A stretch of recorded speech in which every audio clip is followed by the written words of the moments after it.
Welcome to Uriah Heep, the Magician's Podcast. I'll be covering every studio song the band has recorded and every bonus track that I can find. Each week we'll go over a new song from the beginning to where they are currently, and as they keep adding albums, I'll keep adding shows. Let the deep dive party begin. In the magic garden, some were singing, some were dancing. Hello and welcome to Uriah Heep, the Magician's Podcast. Today, guys, it is party time. And I am ready to party. Actually, the closest I really get to partying is sitting in a chair doing what I'm doing right now. So welcome to the party. It's a deep dive party. We're digging into the song Party Time today from the album Equator by Uriah Heep. And I've never heard this song before, not once in my life. I've queued it up. I didn't even set the volume level because, at this point, I've got everything pretty much dialed in, so I don't need to pre-listen to songs that I don't know so that you can get an honest, truly first-time feedback reaction from me. And that is what you're going to get today. So let's just jump right into it. Here it is, Party Time. Did that sound party enough, Fish?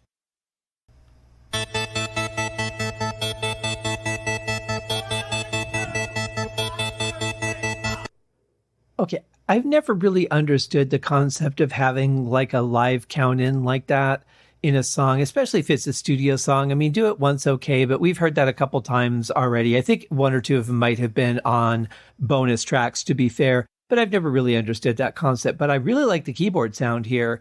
It's not ear piercing. It actually sounds really good in those ranges.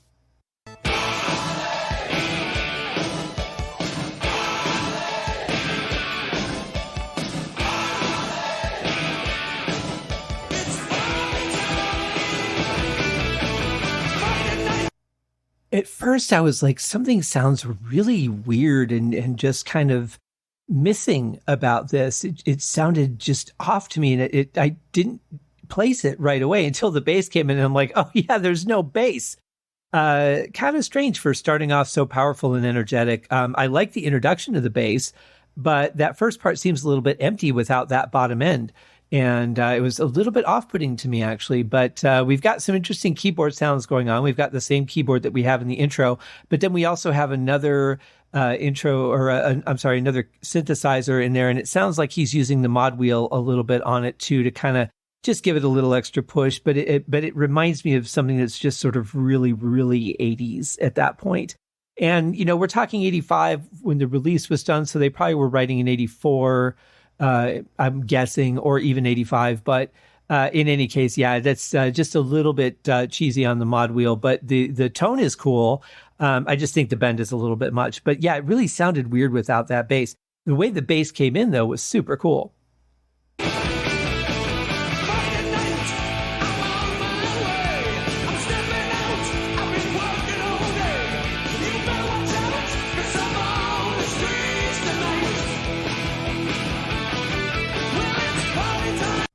Well, it's a little bit reminiscent of Black Sabbath's Paranoid, I would have to say. But, it's at some point you're going to start duplicating things that have been done. So much music has been written, even up to 1985.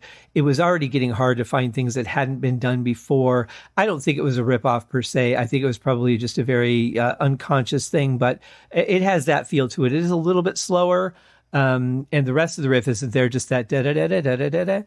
But the song sounds incredibly mid-rangey to me. It definitely feels like it was mixed at a separate time from the rest of the album.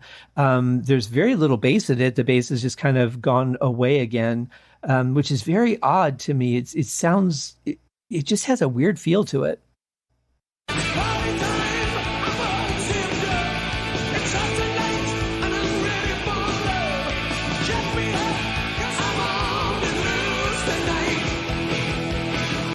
I can feel a lot of energy in the music, which I really like. I think the riffs are good.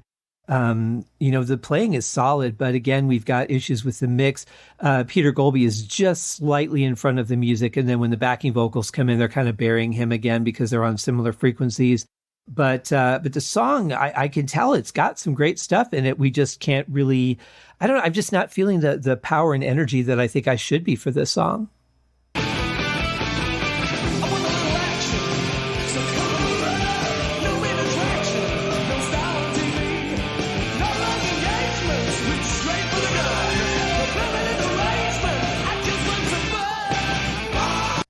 I like those little bits of synth that cut through. That's pretty cool. I really like what the backing vocals are doing, but again, they're just burying the lead vocal there, and it's just a little bit distracting for me.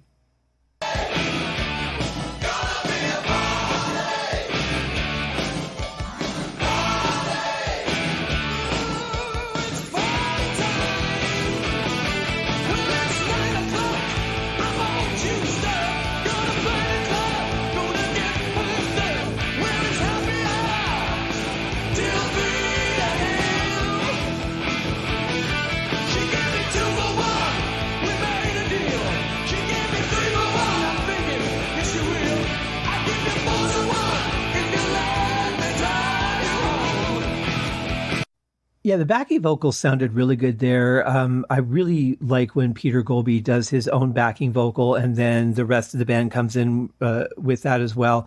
That's something that they've been doing on these last couple albums, and I really like that.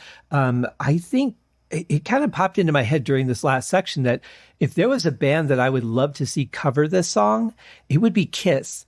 I think Kiss, at least the Kiss of the 70s, could have done a really good version of this song as well, I think.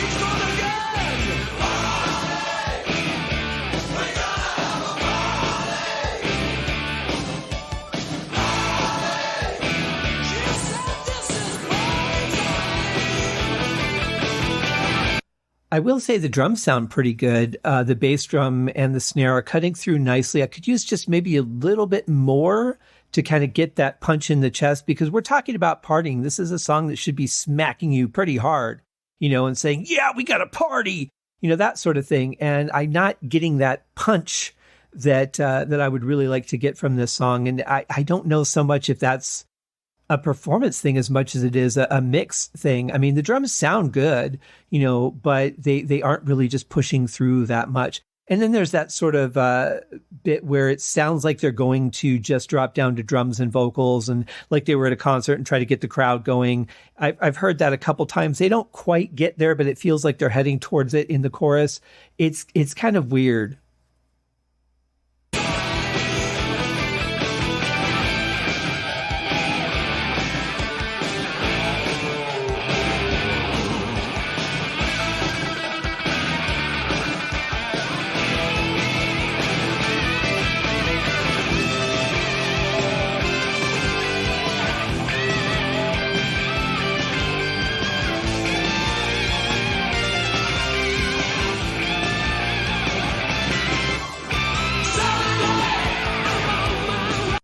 Well, that was a good solo for this song. I think it fit pretty well, and I could have used just a little bit more volume in it because the solo guitar should really be cutting above everything else.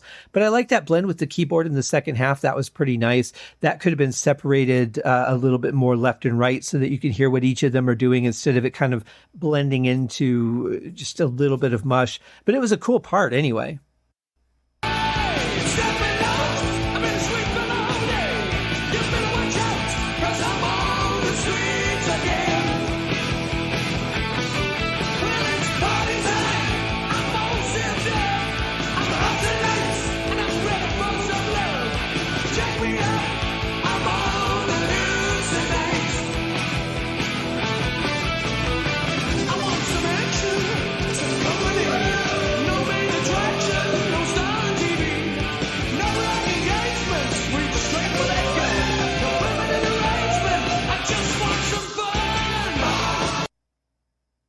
I like the way that the synth cuts in this section, like I said before, but I don't know, I was kind of hoping that there would be another change coming, something that would just lead us maybe in a different direction.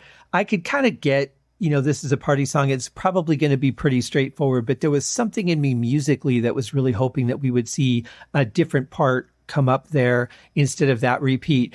Sounds good. Peter Goalby is just singing his heart out. I love that. I love how hard everyone's playing. That part of it's pretty cool.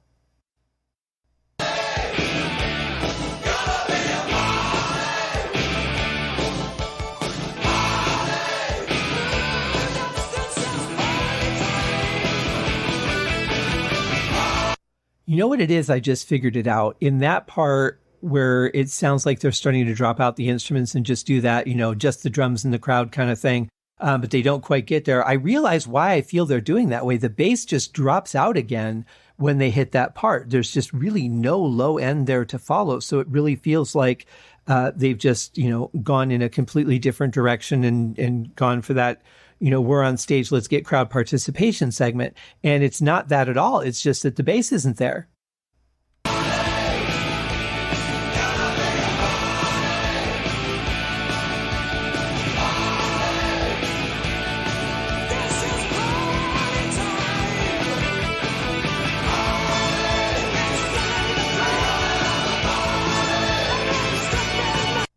Okay, that was a cool change. I like what the synth is doing, but it is way too loud at that frequency. It's just cutting through my ear.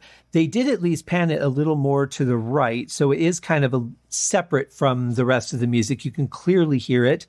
Why they don't go, oh, we could do that with everything, I'm not sure. But it's just at the wrong frequency for my ears.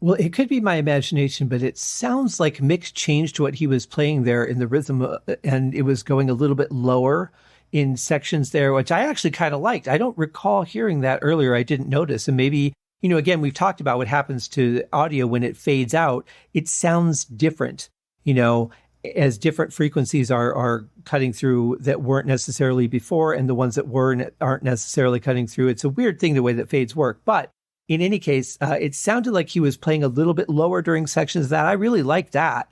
Actually, I don't know if he was doing that. Previously, I hadn't noticed it if he was. But again, everything being pan center, I might not have until that fade where the different frequencies stood out. This is weird. We've done a lot of shows. This is the 172nd song that I've reviewed. That's a lot of songs. And I have to say, for there to be only 2 that I haven't been like, wow, on, that's pretty damn good. It really is. And even this one, I don't dislike the song. I just think I would like it a whole lot better if I could hear it. If I could really hear the depth of what the musicians were doing and hear the depth of the sound of the band on the whole, have some separation between the different sounds and really be able to appreciate each instrumentalist and the vocals. I think I would be a lot happier with it if that were the case. I don't dislike the song. I don't hate it. I think it's kind of cool. I think that there's some really good ideas in here. I just think that the sound, the production on it is really killing it for me. But like I said, 2 songs out of over 170, that's a pretty good average of songs that I've loved by this band. And I don't mean just like, yeah, that song's pretty cool. No, I've really loved every song that we've done, except for 2 that I'm like, that's all right. Or this is pretty good, but so not too bad overall. I don't know what you guys think, but that's just kind of where I stand on this one. And it's funny too, because of all the songs it could be, this is supposed to be like the, let's get up and party kind of vibe. And I'm like, I'll just sit on the couch. I think I'm just happy here. You guys go do your thing. Really weird though, really weird song in that vein. There's a lot of unexpected things. It seems to have, like they're almost doing something, but they don't quite do it. It's just a weird thing for me. So anyway, I hope that doesn't discourage you guys from liking the song, because certainly if you do, that's great. I'm not one of those people that is going to judge you for liking this or not liking that. Everything's up to you. I hate when people get aggressive about it, but that's just me. But anyway, thank you guys for joining me on this episode. We'll be back with another episode, and hopefully you guys will return and see what I have to say about the next song. We'll talk to you guys soon. Take care of yourselves. Have a great day. Cheers. Thank you for joining me on this episode of Uriah Heep, the Magicians Podcast. If you have enjoyed this show, please consider going over to Apple Podcasts or your favorite podcast outlet, leaving a rating or a review. Be sure to subscribe to make sure that you are notified when new episodes are available. Please be sure to share this podcast with your fellow Uriah Heep enthusiasts and anyone who you think would like Uriah Heep, which should be everyone. And if you are so inclined, please feel free to contribute to the Patreon account. And if you are not a Patreon subscriber, you can also pay through the PayPal link on the website listed in the show links below. I would also like to thank Uriah Heep for their very generous support of the show, and thank you guys for listening. We'll see you in the next episode. Happy days!